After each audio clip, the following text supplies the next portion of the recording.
Un an après la série 3 berline, BMW commercialise sa version Break, qui en reprend les caractéristiques techniques. D'abord, la plateforme est identique, les dimensions sont identiques et esthétiques aussi. Depuis la calandre jusqu'au montant B, c'est exactement la même voiture. À partir du montant B, ça change un petit peu, comme vous pouvez le voir. Mais ce que vous ne voyez pas, c'est que la lunette, comme sur le précédent Break série 3, est ouvrante. Ça, c'est plutôt pratique.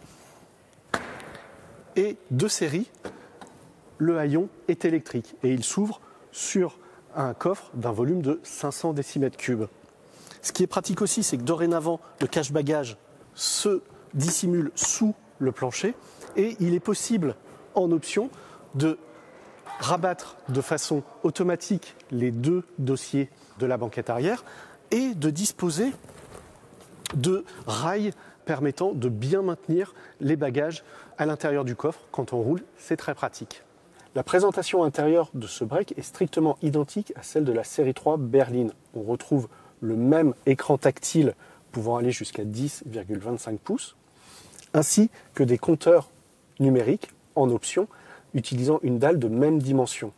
Côté motorisation, le Break dispose d'une gamme allant de 184 à 374 chevaux en essence et de 150 à 265 chevaux en diesel. Il n'y aura jamais de version M3 sur le Break.